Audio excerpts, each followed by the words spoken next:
Hey guys, my name is Jason with Mount Baker Mining and Metals, and on today I've got a special little treat for you. We are down kind of in the hills above San Diego, LA. We're at the Eagle Mine, the old Eagle Gold Mine here near Julian, California, and we're going to take a tour of the underground workings and then some of this old milling equipment behind me. So let's go check it out. All right, today we're at the Eagle Mine, and we're with Rick here. He's going to give us a quick tour. So we'll follow Rick through the Eagle Mine and through the mill, and he can show us around. All right, I'd be happy to. Okay, thanks, Rick. Thank you. All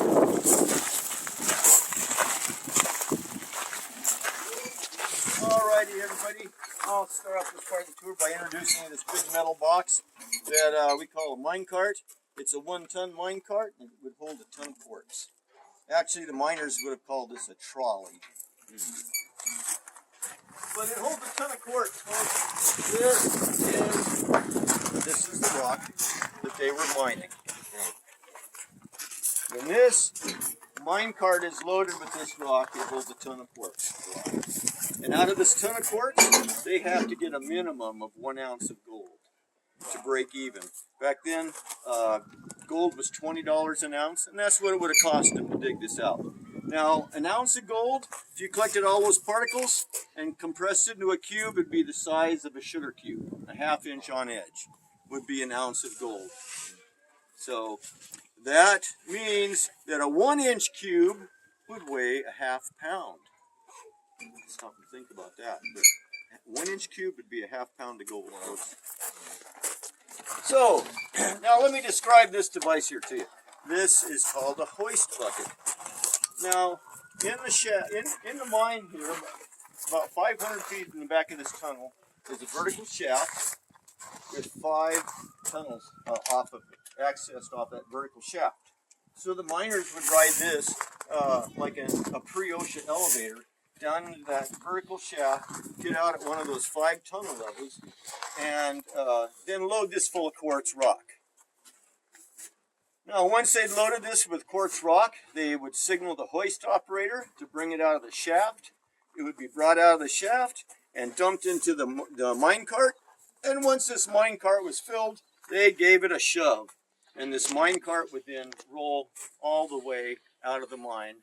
The tracks always pitched downhill to the exit. So they never had to push a full mine cart uphill. Oh, wow. Yeah, they learned that on their very first day. Okay. So this held people and rock. And rock. Wow. The miners would ride, well, that's why I call it a pre-OSHA elevator. They would ride this down 2 at a time, 2 men at a time, and they weren't that cozy. They would straddle the bucket, 1 leg in and 1 leg out on each side. Okay. And they would use their free leg to guide them past the different platforms into the depths there. So, hoist bucket or pre-OSHA elevator. Wow. Now, folks, this is a 1/4 mile round trip. We're going all the way through the Eagle Mine. We are then going entering into the back of the neighboring High Peak Mine, gold mine. So we go through the 2 mines. They were neighboring claims. Folks, this rock here is metamorphic seafloor. It's ancient, 160-year-old mid-Jurassic rock. Wow. Now, it came up about 50 million years ago. It welled up as it came as it came out of the depths. It depressurized and fractured, and superheated solution of silica coming off the magma then found its way into those fractures. It intruded into those fractures, and those fractures were along the sedimentary lines. This is pitched this way coming in, so it was. So that's how the pockets of quartz got in this. About 50 million years ago, the quartz entered the 160 million year old seafloor. Wow. It wasn't 160 million years then. It was about 100 million years old or something. So, folks. So that's how the pockets of quartz got in this metamorphic seafloor. Wow. So has all the quartz been shipped away from this? Yeah. Now they would have seen the quartz as outcroppings on the surface, and they recognized then when they were scouring the hills in that 1870 that all the outcroppings of quartz lined up parallel to each other. They ran from southeast to northwest. All the pockets of quartz lining up perpendicular or parallel to each other. So then they engineered this tunnel to cut across those pockets of quartz that are perpendicular. Oh wow. So this is called a cross-cut tunnel, cutting across the pockets of quartz that are perpendicular. And when they find a pocket of quartz they like, they will follow it in what they call a drift tunnel. So we have cross-cut and drift tunnels so far. All right, folks, just come on in. Now, as we go in, I would like you to notice the shape of the mine. As you can see right in front of us, it's arched. It has rounded arch ceilings. That's where they were using hand tools to dig their way in. Picks and shovels and hammers and chisels. Later on, you'll see it open up, angled and fractured. You know they were blasting their way in then. So, folks, in 1870, they hadn't harnessed electricity yet. They were relying on candle power to light their way in. Wow. Is that an actual hat? This is an actual miner's hat. Now, so, folks, I'll back up a little bit here. When they closed the mine in 1934, the miners thought they were coming right back. That was, Congress formed the central bank. Franklin D. Roosevelt signed an executive order recalling all the gold from the citizens. You had to turn in your gold or you were a criminal. Sounds familiar. Folks, so in 1934, the miners thought they were coming right back. They couldn't work anymore because they couldn't hang on to their gold. So in 1934, they just threw their hands up. They threw their tools in here, they pushed the mine cart in, and they piled rocks in front of the adit, thinking they'd be back sometime very soon. Well, 30-some years went by, and the descendants of those miners then sold the property to this gentleman's grandfather back in 1965. Wow. So old Paul grew up here since he was 8 years old on the property. Wow. So, folks, anyway, back to this. This is their lighting. They could have had, the option would have been oil lamps, but oil lamps were very much of a fire hazard. If you kicked an oil lamp over, you could start a fire that could have been catastrophic. So, candle power, if you dropped a candle out of your hat, it would probably go out and leave you in the dark. So, a safer alternative. So, back in 1870, these men were just showing up after the Civil War. Typically, they ended up all being Confederate soldiers up here. And it wasn't strictly by accident because all the people were coming from the East Coast after the Civil War. The ones that ended up in San Diego from the South were basically rejected by Alonzo Horton. The developer in San Diego didn't like Southerners. So if you showed up looking for a job with a Southern accent, he told you to just, there's the door. So all those people then migrated into the backcountry here. And that's why we have rednecks back here. All the Southerners ended up here. So now these guys were smaller men. They were only 5-footers, basically. It just had to do with the protein they had back then. So you guys watch your heads. They were small guys. And this miner was probably a little taller than his buddies, and it'll kind of give you a visual idea of what to watch out for. Wow. That's really cool. All right, folks, we're going in. I think we've done enough of this. Let's head on in. Come on in, folks. All right, let's see. So, you can see the tooling, hand tools, picks and probably all chisel marks, and here is the stratifications of that subducting seafloor here. Wow.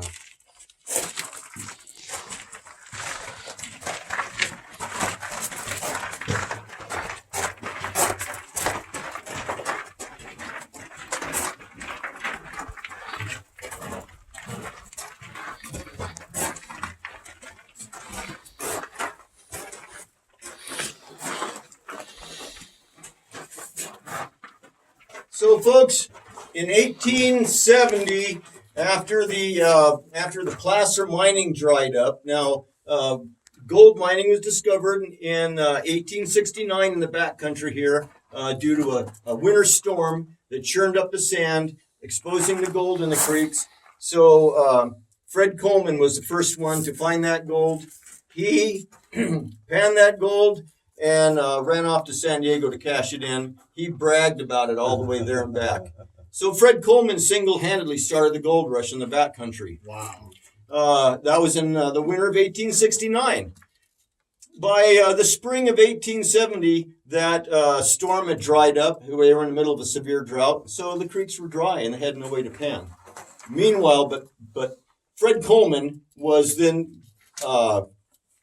was recognized as the discoverer of gold in the backcountry here. So they named the Coleman Creek after him. They started Coleman Mining District, and Fred Coleman was elected the recorder. Now, again, the creeks dried up, so they started scouring the hills looking for the source of the gold. They knew it was the hard rock mining, the quartz. So they scoured the hills. They saw the outcroppings all running parallel to each other, so they came in this perpendicular tunnel, this crosscut tunnel, and found this pocket of quartz here. Oh, wow. So they would have seen this as an outcropping on the surface.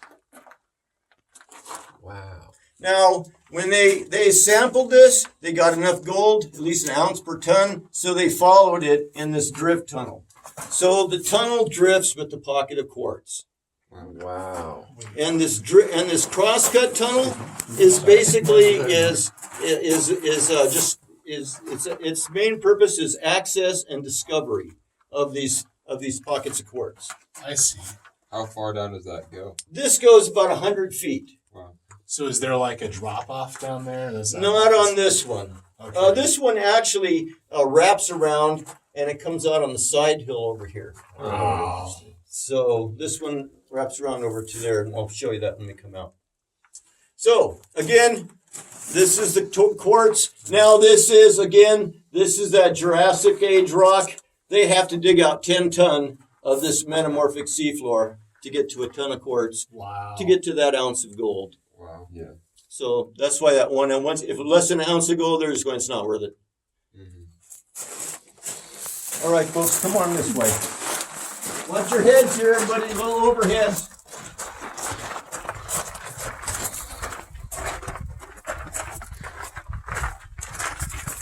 So this is all pretty much flat for the mine carts.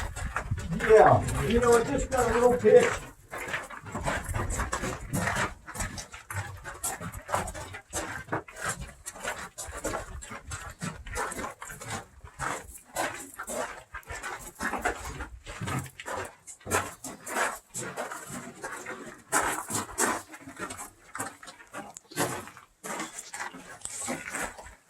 Now I have to tell you about the star vein here. The star vein is basically, it was named the star vein because of this compression fold in the slate.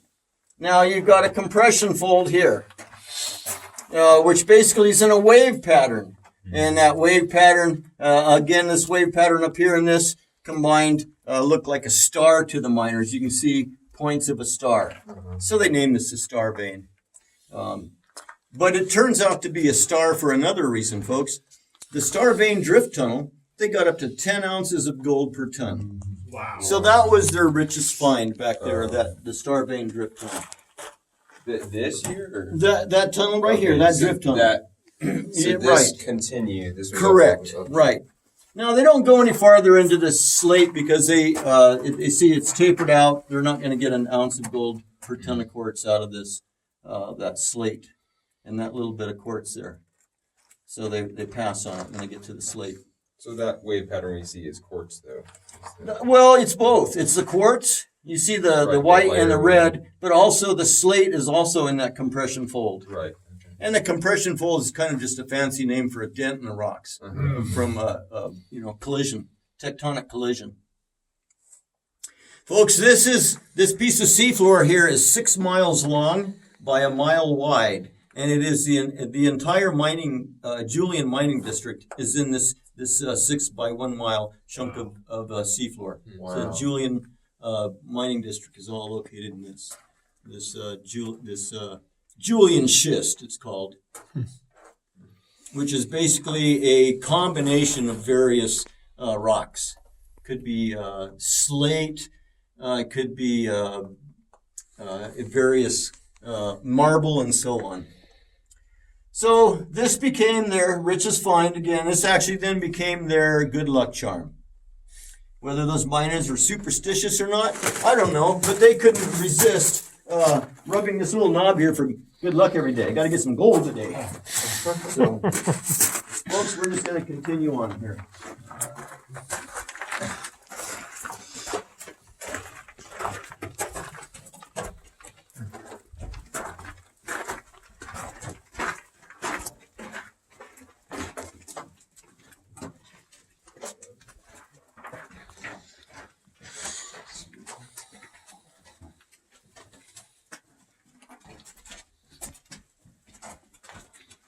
One thing I like to talk about right back there at the Star Vein that I did not mention was the fact that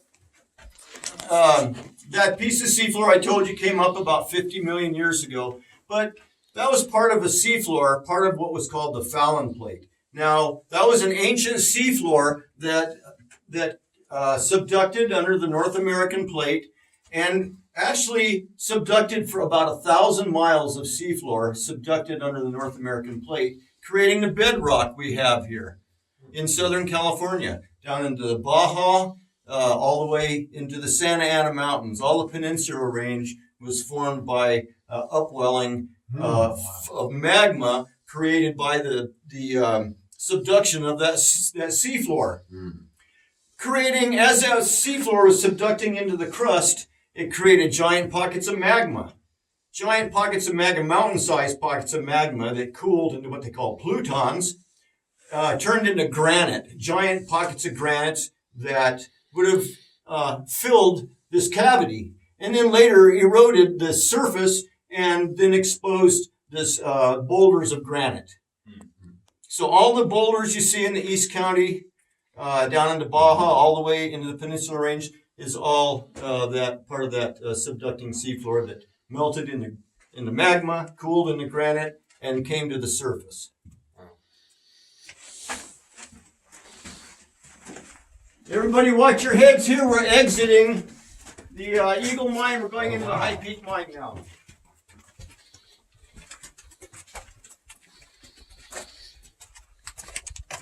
Watch your heads on this one, folks. It's the lowest one in the whole place right here.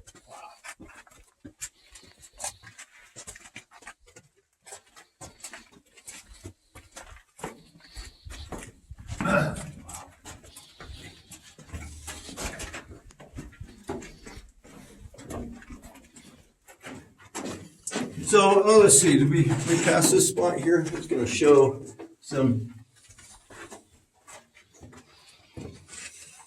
only for, like here. I like this because this identifies, in just in 8 inches here, the pockets of quartz in here are what they call lenticular. They have a fat center and they have tapered edges. So they might run for a mile, but eventually they would just taper out. So they describe that as lenticular, like a lens. Alrighty. So that's why they know they're getting to the end of their pocket of quartz. Rick, any place in here you can actually see gold in the quartz, visible gold? Is there another spot you can do that? Maybe back there. What if we can come back in? I don't know otherwise. Maybe up here, but I know at the Eagle Vein, that first one, there's some little specks of gold you can see there. Nothing you got a post-it note on or something, huh? What's that? Nothing you've got a post-it note on. No. No. Oops, sorry. Hey, folks, so here we are in the High Peak Mine. You can see the ceiling here is angled and fractured. They were blasting their way in. Now, there's evidence of the blasts here with these blast holes. These are remnants of blast holes. They are all over the ceiling here. You can see here. Littered the ceiling. Now, when the miners were advancing the tunnel, they're also down low. So like right there. Wow. When the miners were advancing the tunnel using blasting, in this case they were using blasting powder still. Dynamite was right around the corner here. They was invented about 1870, so whenever it made it to the West Coast, I'm not sure. But when they were blasting their way in with blasting powder, they typically dug 5 holes in the rock, 3 to 4 foot deep each. And they drilled them in a square pattern with one in the middle. And the old traditional style of drilling those holes is with a 3-man crew. One miner holding a chisel and his 2 partners striking that chisel with sledgehammers. So the miner holding a chisel, of course, he had 2 main tasks right now. He had to hold a stable target so his partners didn't miss. He also had to keep that chisel from getting stuck in the rock. So as they're taking turns striking that chisel, he has to back it out and give it a quarter turn. And that way, so once he's got 5 holes drilled 4 foot deep, typically they could then, would be the end of their shift. They would exit the mine. The powder man would come in and fill those holes with the blasting powder and set off the charges. Once the smoke and dust clears, fresh crew would come in to start their shift. And they would start by gathering all that broken rock from the explosion. They called mucking. Sorted the quartz from the metamorphic rock and got it out to the processing areas. Maybe after mucking, they might cut some ties and lay some track or go work somewhere else. But ultimately, before their shift was over, they would have drilled those 5 more holes in the rock to repeat the process. Wow. So, folks, we are basically at the end of this crosscut tunnel here, cutting across the pockets of quartz at a perpendicular. Where we make a right turn, we will then be in a drift tunnel and we'll follow that drift tunnel the rest of the way out. Now the High Peak mine, they started their mine as a drift mine tunnel. So they saw a pocket of quartz on the surface and they just picked it out, started following that quartz in. We're making money on the first day. And just follow that pocket of quartz right in the mountain. Wow.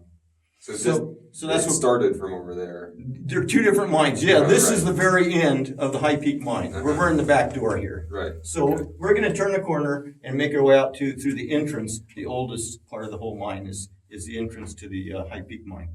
Wow. So now, folks, here's a pocket of quartz that they left behind. They would have sampled this and determined it didn't have enough gold in it, so they left it here. If this had enough gold in it, you wouldn't see it here. They would have extracted it and there would be a drift tunnel in its place. So it's here because they sampled and didn't get enough gold out of it. All right, folks, come on. Let's turn the corner here. Now, right in front of us, though, on the left are 2 drift tunnels. And then right in front of us is the shaft that goes down 400 feet, where they use that hoist bucket. So these shafts here, this tunnel here is a drift tunnel with a stope. This has a stope, which is basically a German word for step. So they dug this on the way. They stepped their way up here all the way to daylight here. So there was fresh air coming through that top up there. Oh, really? So they'd actually climb out to get out of the mine? Or- They could have, Oh, wow. Okay. but no, they probably they made their way up step at a time. So they were Yeah. So is it just covered up right now? They covered it up. They backfilled it. That's why you see boulders right up there. And then that's the shaft right there? And, well, that's a tunnel. Oh, okay. Now Was the purpose of doing that still to get? they were probably Quartz or- following a quartz up there. Okay. So they would have followed the quartz and then just kept going to fresh air. So they had fresh air coming through here. Oh, that's So- the shaft. Okay. So this is the shaft. This is the vertical shaft that goes down 400 feet, and this is the hoist bucket that would have delivered those men to the various locations.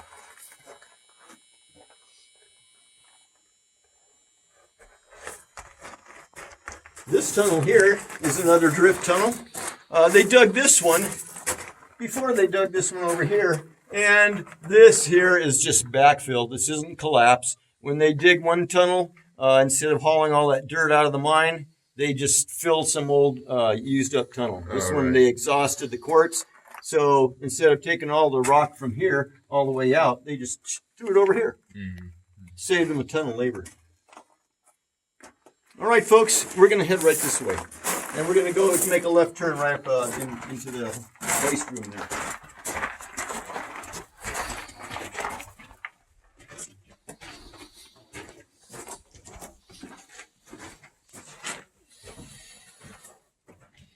All right, the hoist machine. Put some light on that.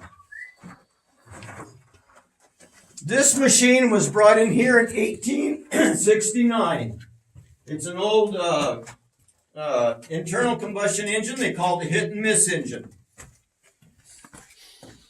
So, folks, at each of the 5 levels in this tunnel, in this shaft beside us, they would have had platforms at each of those levels and a bell at each of those stations where they could communicate with each other in a fashion similar to Morse code. Now, they also had this chart at each of those levels so that they didn't misspell their messages to each other. So, for instance, if the operator heard the miners ring 2 bells in one, he knew they'd loaded that bucket with quartz. He could full speed it out. Whereas if the operator heard the miners ring 3 bells in one, he knows they are in the bucket. The men are in the bucket, he's going to bring it up nice and gently. Wow. Now, hopefully that operator never heard 7 bells in succession. It would have let him know they were having an emergency down below.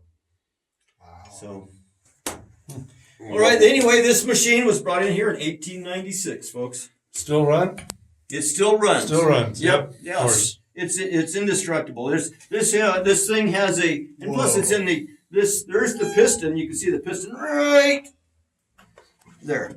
Yeah, look at that. So this machine was run.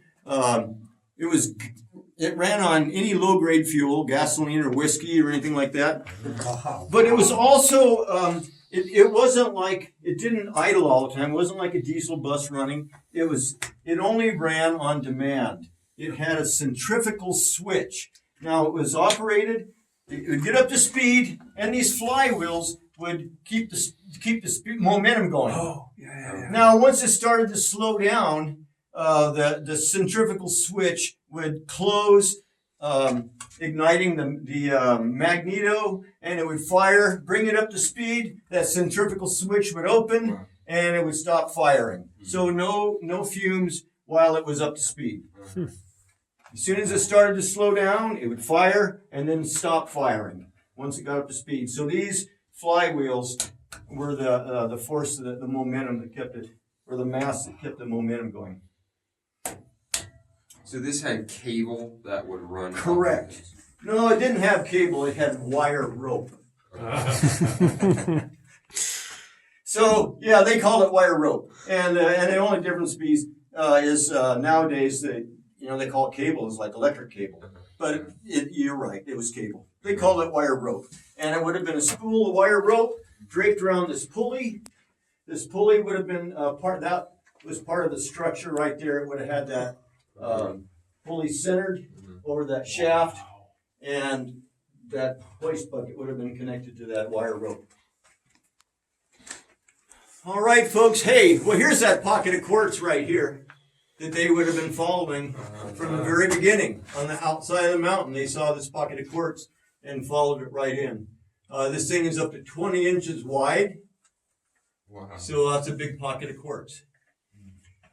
Now, in a mine, they number the levels of a mine like they would a ship or like a basement in a high rise.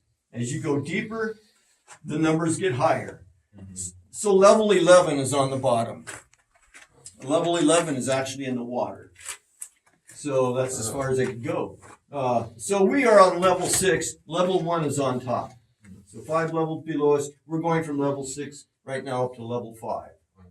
So we're going to head this way, and you can check out this pocket of quartz right here that they would have been following in the depths and in the tunnels above us. All right, folks, let's head this way. Shine the light on the plaque. Oh yeah, there you go. So did mules like hoist different parts of this in, and then they must have built it when they got here? They built this in place. Yeah, correct. That's cool. And is this like the original Yeah, they had sign these. had? I believe it is. They have these at the different levels. I've seen old photographs of these from the 60s. Where they were The 1860s or the 1960s? 1965 is when they sold the descendant sold the property Right. to the new family Okay. to turn it into a museum. Okay. So back then in 1960s, I've seen pictures of different of these shaft signs that they would have found at the different levels. Wow. So cool. All right, folks, come on and check out this pocket of quartz as we're going. One thing that I was like, oh yeah, to me is that this pocket of quartz is all rusty. But then if you look over here, you'll see it's not rusty. Well, this is a fresh break. This is probably what the quartz looked like right when they broke into it. And over time, it oxidized.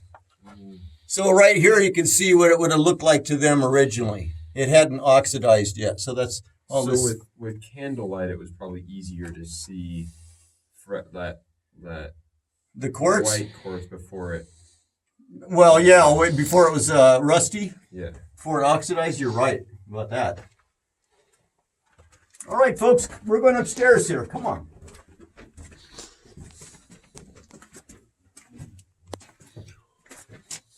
Get a picture of that. Oh, what do we got here? That's kind of a setup, but that's an old blacksmith setup. Blacksmith shop.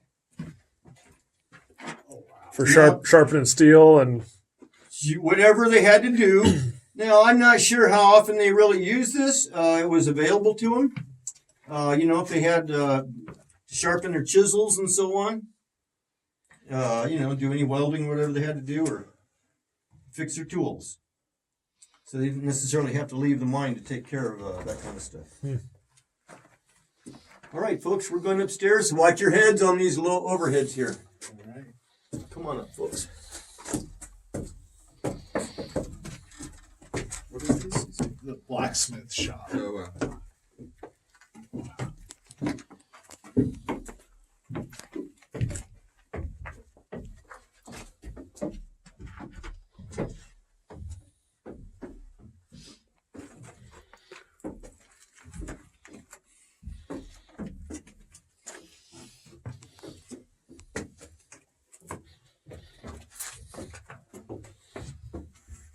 That is the scope. Wow. Well, this is a scope. We have, we call it digging a step at a time. Where the scope is. So this is a stope with levels 4, 3, 2, and 1 above us here. That would have been accessed off of here, like it would be right turns. Okay. that just goes uphill. That just goes uphill, but there's 4 more tunnels off of that. Wow. So how high? Just like this. How high does it go up? Like probably 100 feet from here? Yeah, probably more like a couple hundred feet. Wow. When we get out of the mine, I'll show you. You can see a tall, one proud tree on the top of the hill, Right. and then there's a dip in the brush, and that is right next to right to the left of that one proud tree on the top. You'll see a dip in the brush. That's where this stope comes up. So we're like in the heart of the mine. We are in the heart of the mountain right now. So what were the? We're the 500 purpose of feet this? underground. I mean, horizontally, Wow. and probably 200 or 300 feet underground vertically. Wow. So, folks, now let me tell you about this. Upper left corner depicts the hill. It's kind of a elevation. You've got the 5 pockets of quartz lined up here, all parallel, and this horizontal line here represents the crosscut tunnel we came through downstairs, cutting across these pockets of quartz. And right here is where we are now. We'll follow this tunnel out that way, that pocket of quartz. But this is the 2 miles of tunnels we came through, or that they're in the mine. We're not going through them all. But we came through here. Now this is a bit of a kind of an odd isometric drawing here. Maybe you could tell me a little more about it because it's confusing to me. We came through the Eagle Mine this way. We saw the star vein. we stopped here and talked about all the work they did in the Eagle Mine. The hoist room, and here's where we are right now in the foreman's office, looking up at that stope, 4, 3, 2, and 1. Okay. So, and then, so it's really hard. This is a vertical, but it's really hard to understand it because of it's an isometric drawing, and it's really hard to get the feel of the 3-dimensional of it. Yeah. All right, folks. Hey, let's step into the foreman's office here.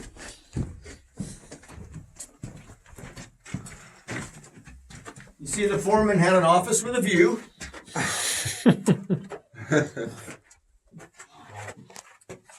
So, the underground foreman kept about 15 men busy per shift here in the High Peak mine. And he knew what his men were doing and where because he assigned them a place to work and a task.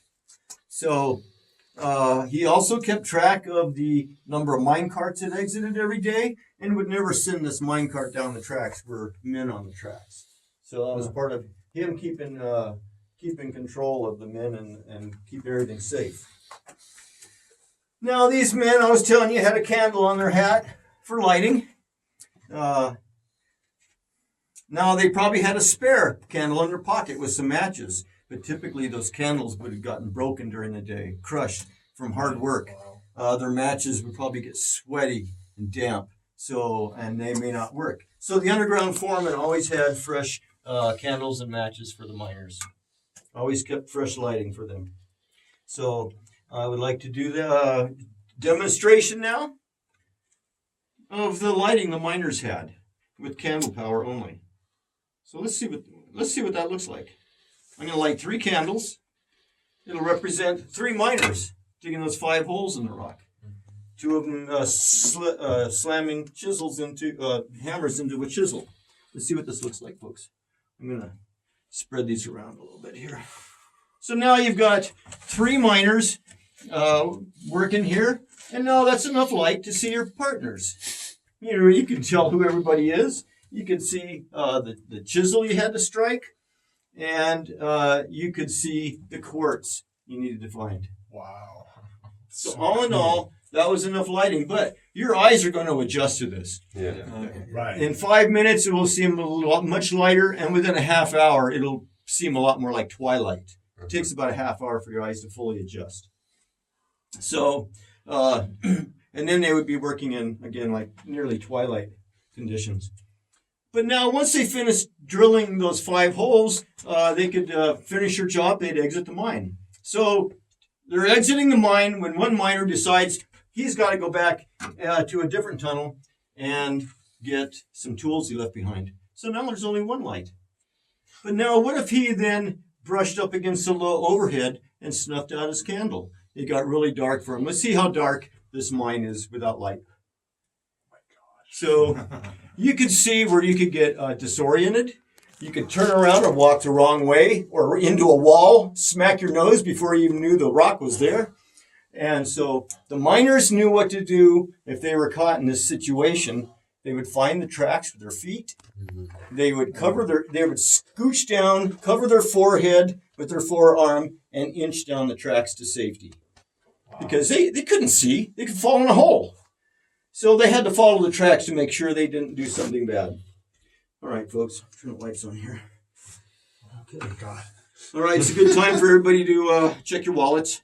All right, now, so folks, those miners, again, they would have just done this and inched their way down the tracks. And they would have followed these tracks the rest of the way out. This is the original tunnel here. This tunnel here, these tracks here come from all the way from the exit. This is the original tunnel. This is the end of the original tunnel. So as we make our way this way, we get to the entrance to the original tunnel, older and more primitive as we make our way out. So what's back here? This is just the end where the... Yeah, well, that's all backfill. They would have gone farther, but that's backfill. That's not collapse. Okay. They would have dug somewhere and then just like downstairs. I'll show you that. So that's just backfill. And above us, giant holes above us. Giant 100-foot holes above us here. So I wanted to explore that. The boss won't let me. What do you mean by holes? That they Like that shaft. Uh-huh. There's like that stope here. So I wanted to go up, climb up these stope, and he goes, no, there's 100-foot holes right up there. You can't go up there. Right. I'm going like, well, how do you know there's 100-foot holes? He says, well, I've been there. I said, well, then I want to see it. He goes, no, it's too dangerous. Yeah. So we go around and around about that. I want to get up there one day. Uh-huh. All right, folks, we are going to make our way down these tracks. All right. Hey, now, but let me tell you one more thing about the powder man here. As he inherited those 5 holes from the miners after their shift was over, he would then, first thing he'd do is draw out all the dust out of those 5 holes, get them all 4 foot nice and clean. Pack them with the blasting powder, and he has these reeds here. They called them squib. He had filled these reeds with blasting powder, and these are his fuses now. So when he lights these, they burn at 52 seconds a foot. So he has to make 5 fuses long enough to light all 5 and still have time to make his getaway. So that was the challenge for the powder man. Here's those hammers they would have been using on each other. Boom! Uh-huh. You know, and they weren't swinging this way. They were choked up because they didn't have any room. They were this way all day long. Wow. Jeez. Brutal. All right, folks, come on this way. Again, access to levels 4, 3, 2, and 1. As they were making their way up the stope, they would have been tumbling those giant chunks of quartz down into an awaiting mine cart right here. We're falling through, and Wow. once that mine cart was filled, they gave it a shove and it went out of the mine. Now, the rest of that rock they were digging out to get to that quartz, they didn't want to clog up the entrance of that, so they dug side holes out of the mountain and took all the unwanted rock out the side. So if you were climbing on this mountain, you would find terraces of broken rock that were from these levels above. Wow. They're all closed off now. All right, folks, come on. Let's head down the track here. Watch your heads, everybody.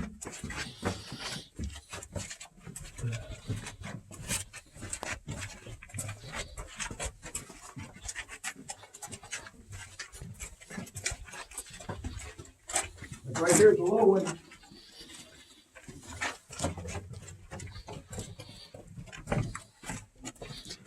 So, Mr. Geologist, I got a question for you. Okay. Now I'm looking at down there in the hoist room, and there's all this black like this. And at first, people go, "Oh, is that soot?" I go, "I don't. It's not soot because look, it's here. What is this?" Oh, that's that schist you were talking about, that slate. That's the slate. Okay. When the slate gets metamorphosed, it gets that shiny black. Okay, so this is all the same thing, but so this is just slate. This in between the layers of the schist. Yep. Like blackboard slate? Yeah, blackboard before it got metamorphosed. Okay. But yeah, would that be possibly volcanic ash or anything like that? it would probably be like a layer of fine silt on the seafloor. And then, because it goes in layers, they're all layered. Right. So it's a different layer of silt or sediment, and then a different layer got Correct. deposited on top. And I was thinking, and I could be wrong, but that this could have been just like volcanic ash. Could have been, yeah. Or the river 500 miles away that dumped into the ocean could have had a big flood and Exactly that. Yep, exactly. Right. So all the slate here is basically deep ocean sediment. It's all superfine particles from just turbid water. Mm-hmm. No coastal sediment, just fine particles settling in the lightest murky water. So that's how this layer got there. But I didn't know if it was slate or not. Yeah, it'd be like a slate. I appreciate that. Because when we're downstairs, people are going, "Oh, that looks like soot." And I'm going, "I don't think it's soot." Yeah. Well, the next geologist can prove me wrong, I guess. No. Well, I already proved that it wasn't. It's not set, yeah. Now this scope here, this is covered because this would have, they would have pursued a pocket of quartz upward here. So this is just protecting you from a giant hole above. Yeah.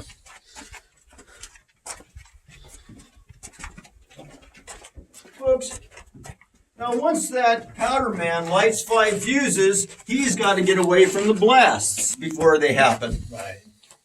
Well, he doesn't have time to exit the mine. It's just too far to go.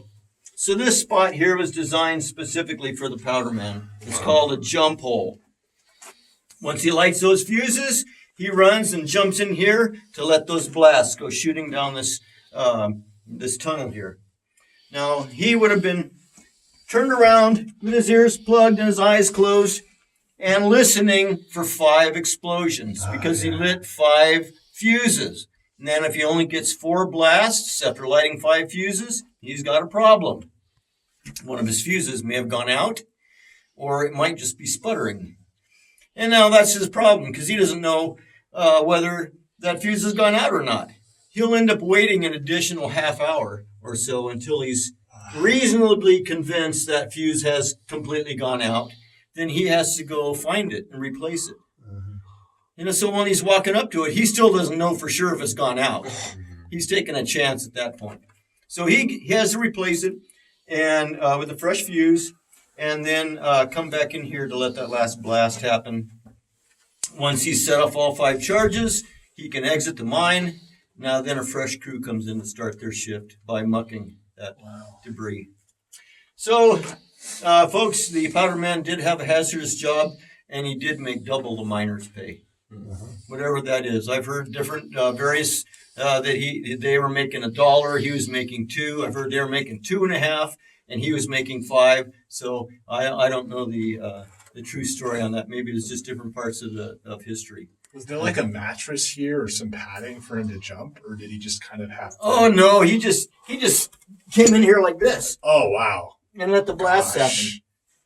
Yeah. So What is this rubber looking? oh, this is from like the cedar fire or something. This is left over from the fire department. Okay. Yeah, they left it right out front there, and the owner dragged it in here for some reason. They were done with it. They didn't want it anymore. All right, folks, I'm going to head down the trail here. Down the tracks.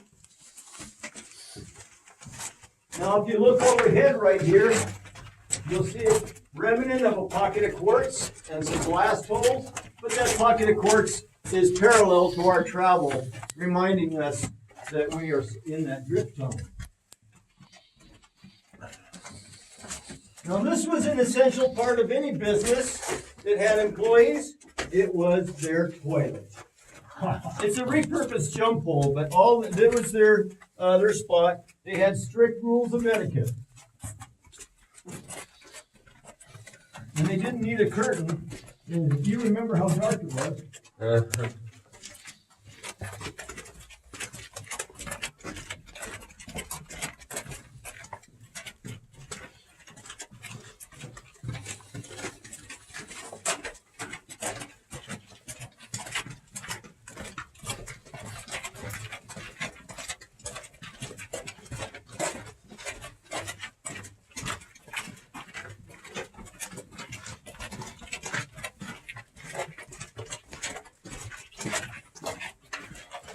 Now, as you see, we're getting out towards the exit. You can see hand tooling again in this small tunnel here.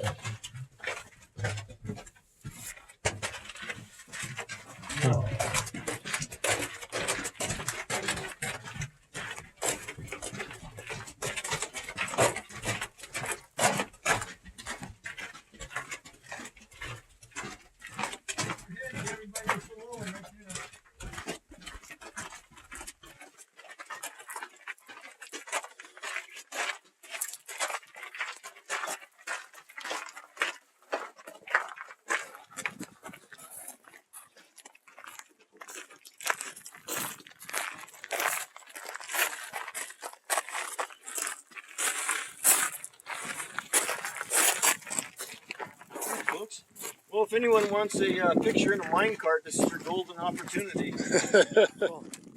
That's the end of the mine tour. I think we're gonna go up and look at the mill now. The ones that were, yeah, there's a shaker table and there's one that was more rounded. Oh, okay. This one here. I'm not sure if it was rounded or just a flat shaker table, Interesting. but it was a portable shaker table.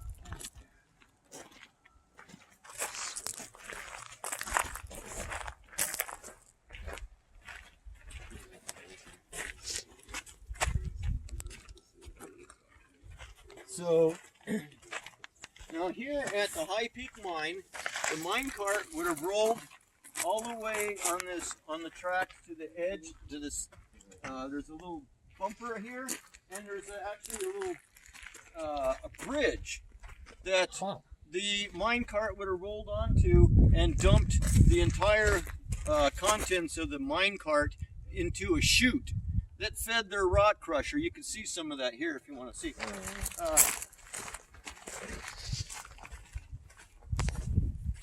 So you can see the chute here. Oh yeah. And it fed the rock crusher. Now right down the bottom of the hill there's a yellow machine. That is not the rock crusher. That was like a conveyor. That was the feeder to the rock crusher. So they fed that chute. That machine fed the rock crusher, and the rock crusher was down at the bottom of the hill here. Now that machine went away in 1913. Prior to World War I, they donated it for the war effort. Oh really? They used it for scrap. So it got turned into somebody's cannon or something somewhere.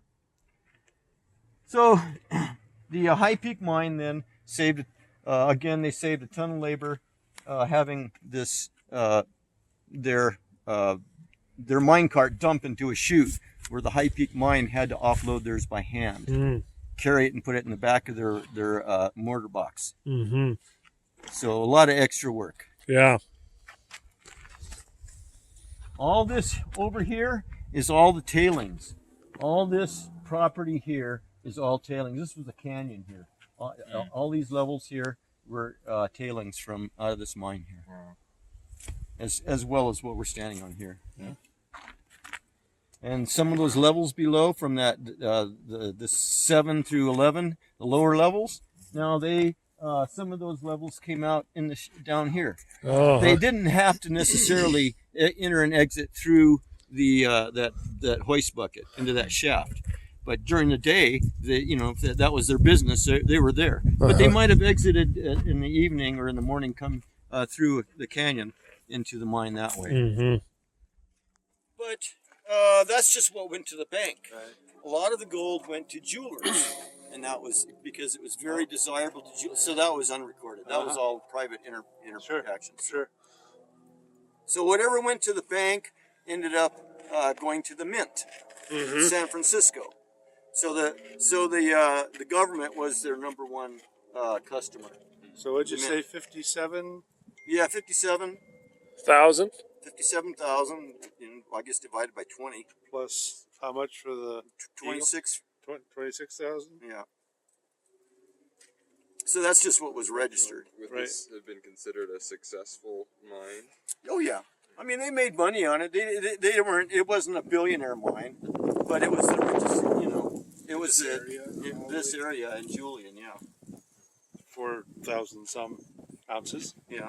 Registered. Not too bad. Yeah. Heck yeah. So they made money. They all made money. Well, today's that would be about $8 million, right? It's double. No, it's 100 times. Whatever it is. 100 times. $20 an ounce. Oh, there you go. Yeah. So 4 million. Yeah. Is that right?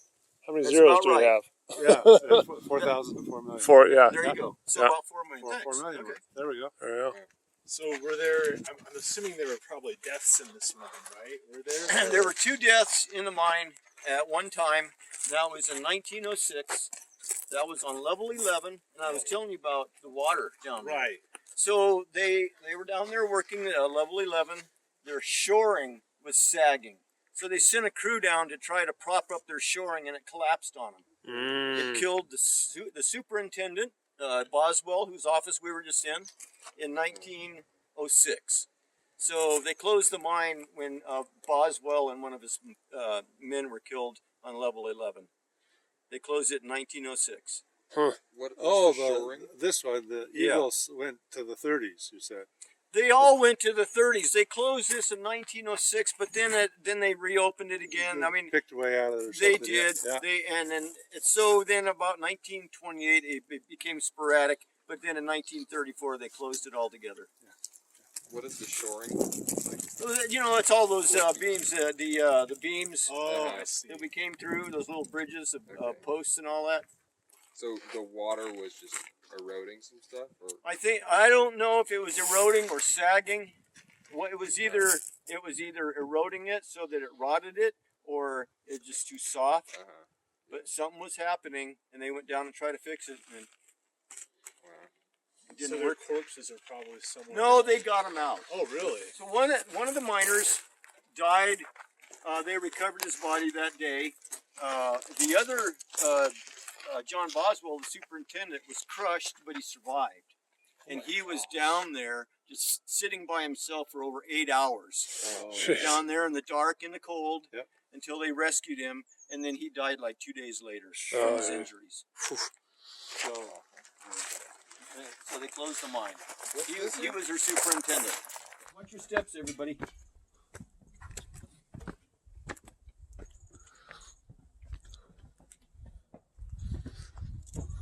And ultimately, it has to do with the processing, the retort. And Okay. that's where we get into what happens at that point. So I don't know if you can see that one proud tree on the top of the hill. Oh, you were there. So that's where we were. Yeah, right about there. Yeah. All right, folks. So welcome to the 5 stamp mill.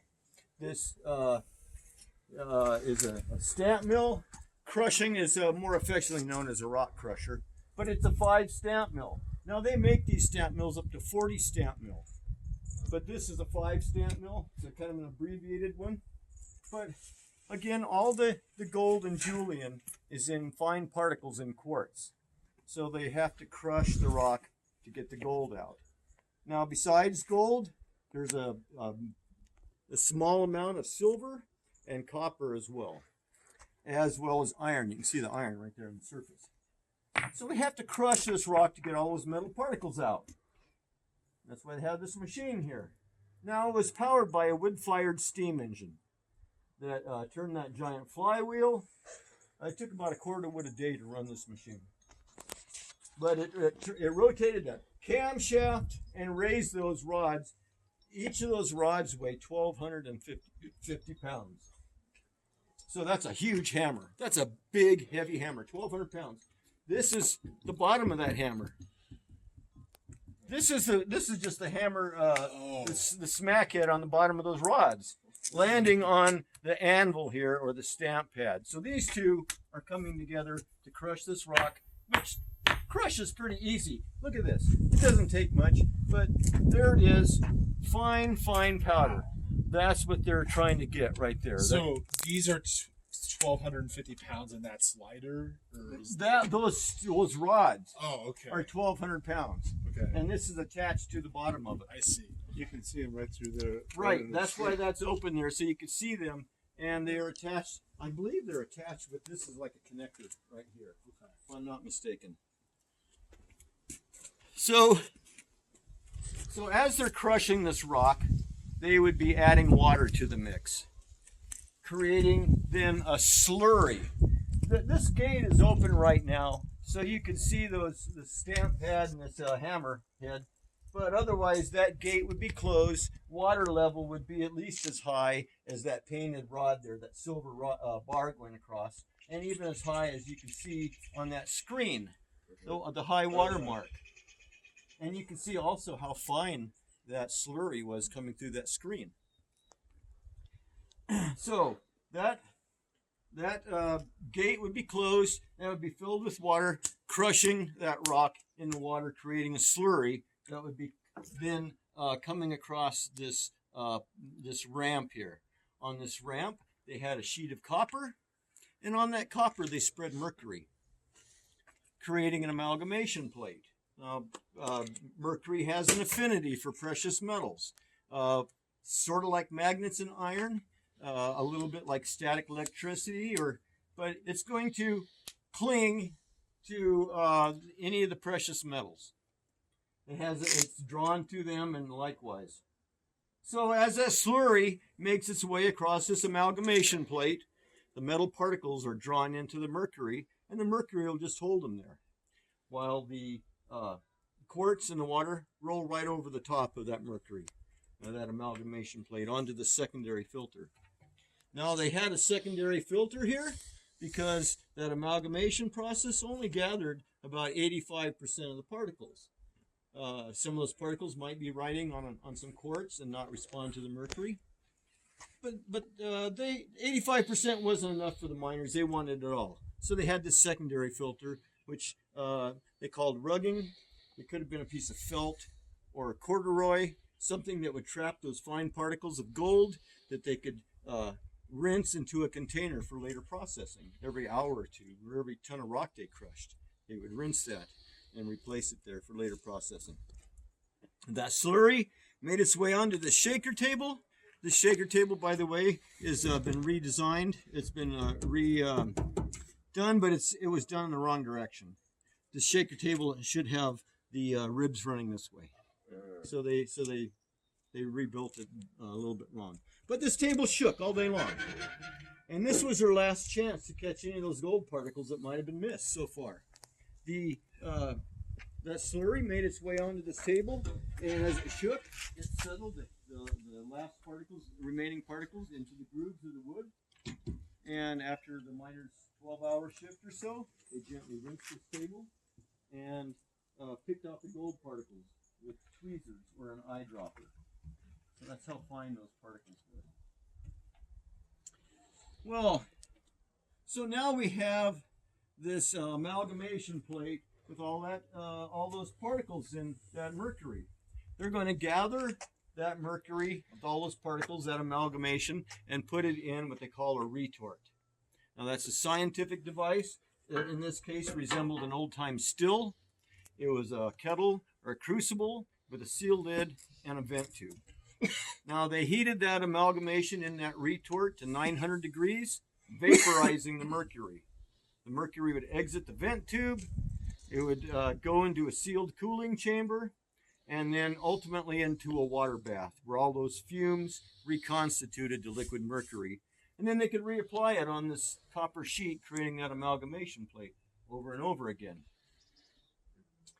Well, now you had this retort with a jumble of metal particles. They were going to now heat it to 2,000 degrees. And at 2,000 degrees, you melt the gold, the silver, and the copper. And once you melt the gold, it'll displace everything else and pool on the bottom. The silver floats on the gold like oil in water, and the copper will float on that silver. Now the iron particles at 2,000 degrees are still solid. It takes nearly 2,800 degrees to melt that iron.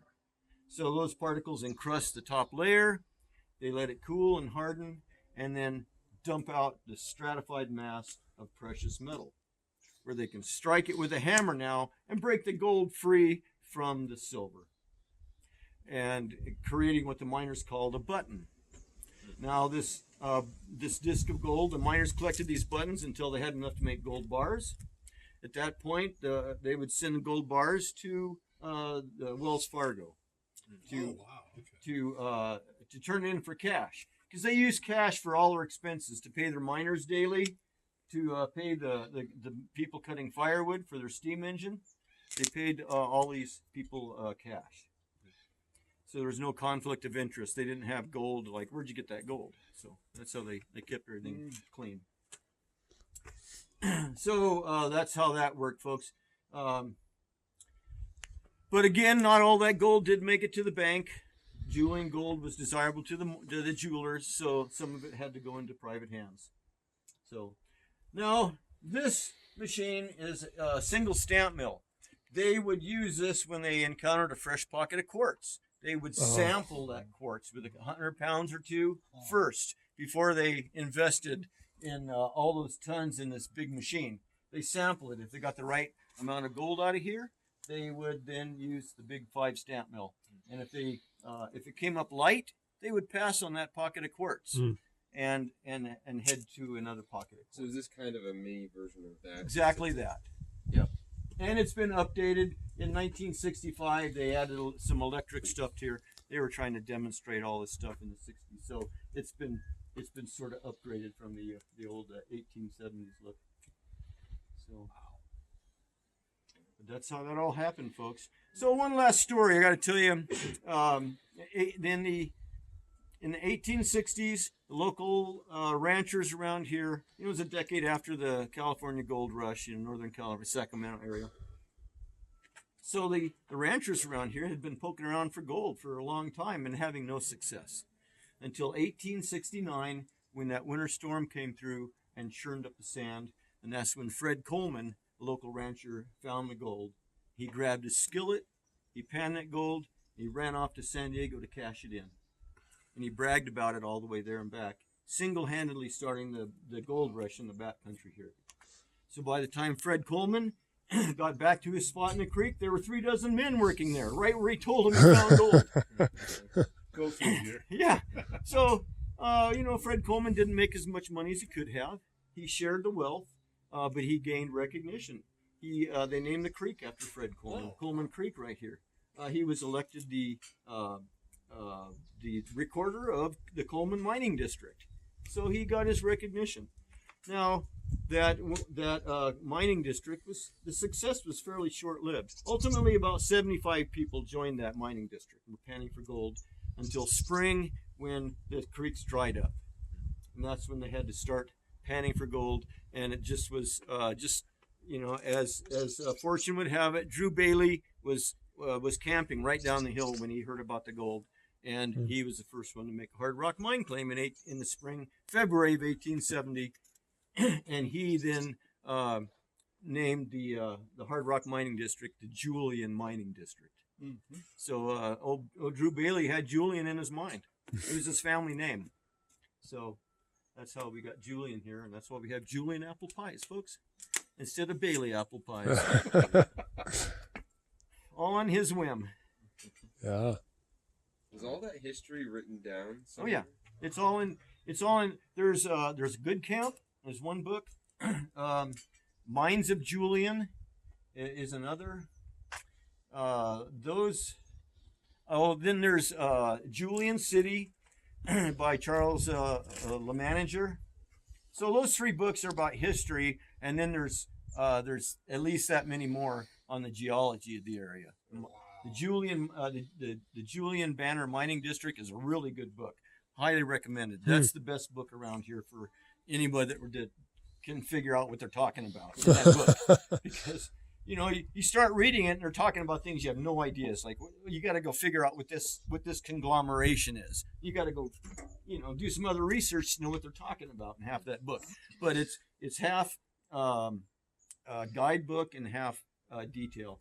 Really good book. The Banner, it's called, I forget, the Gold Road or something like that. Good book.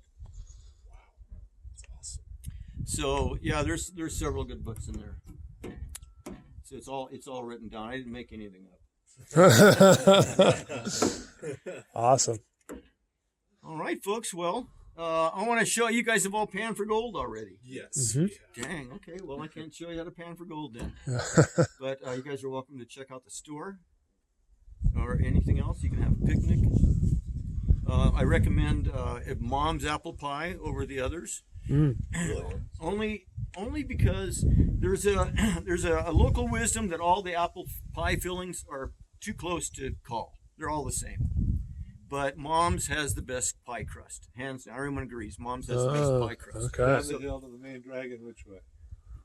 Down to the main drag to the north and on the west side. So you turn right and it's on the left. Okay. Before you start going down the hill. Okay. To Ramona. Yeah. Gotcha. Okay. Well, thanks for the tour. Yeah, thank Hey, you my so pleasure. much. That was So I amazing. wanted to ask you. Sure. Now we're at the Visitor Center on the north entrance here of Joshua Tree National Park. And we saw this little mining exhibit. And so I wanted to walk you guys through some of the old equipment here. And we'll take a look at how it worked. First, we'll turn around. We'll start with the jaw crusher, work through the Chilean mill they have here and onto the shaker table. and we'll take a look at the old engine and see how it was all run. So here's this little jaw crusher. It's probably a 4x5 maybe. According to the little sign over there, this was all built circa 1930s, but this could actually be much older than that. It was probably used in the 30s. This is a really old jaw crusher design, where if you look over here, the bearing and the eccentric shaft is located down here. I don't know if this turns. Oh, it does turn. Look at that. As this turns, it would lift the jaw up and push this forward and backward and crush down here in the jaws. The little cast flywheels, just like the ones we have on our jaw, the shaft of our jaw sits up here, and it would run off a flat belt located over on this side. And so they'd hook a belt up here and run it off a motor. So this is their primary crusher, it looks like. They'd crush down through here, a bucket or something.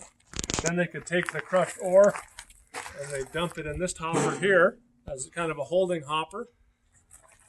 It appears that there was a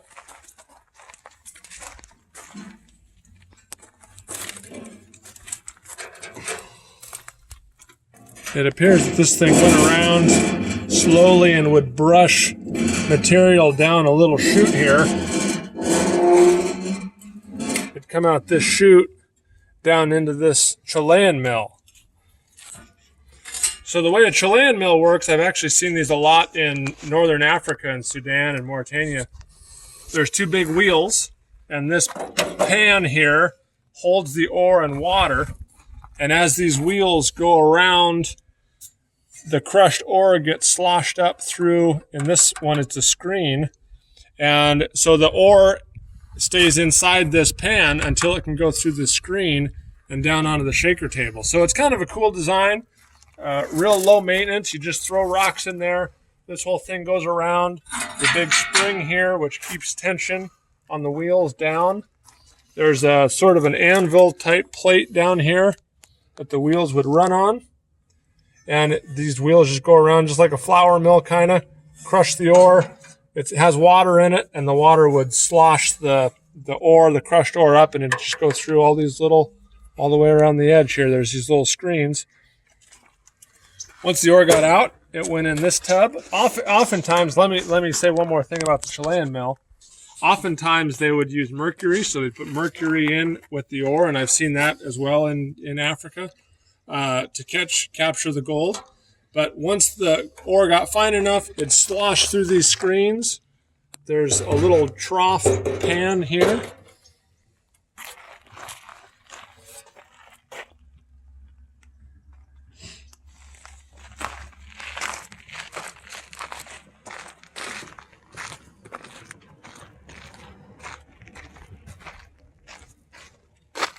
And the water and the fine ore would come out this trough onto this super cool, old school shaker table.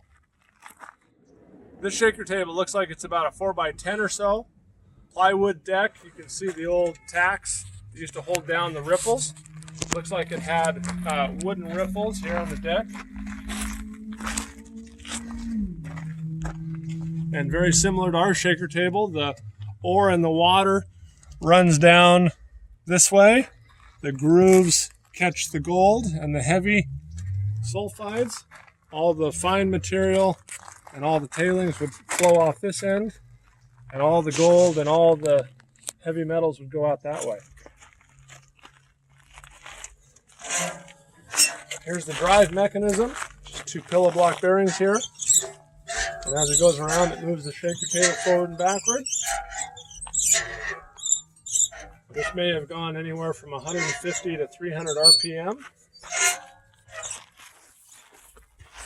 And it looks like the whole thing was powered by this old motor here. There's the shaft. It looks like it had a gear shift on it for different speeds, clutch. Shaft came out here. Big flat belt went on this thing. Up to here. Probably another belt off here to run the jaw crusher. And this whole thing ran all the Chilean mill and everything. And so that's how these old guys process their ore. Here's a quick shot of this little display sign in front of our ore mill, and you can pause and read about this, what the Park Service says about it. There's a nice little overview of the Chilean mill ore crushing system. So thanks for watching our video. Hope you guys enjoyed it. It's a little bit different than what we've done in the past, but it's always fun to go out and look at some of the old mines and get tours and see some of the history, and all the stuff that we build and manufacture is still does the same stuff that these old piece of equipment did 100 years ago. So I hope you guys enjoyed it. Thanks for watching, and we'll see you on the next video.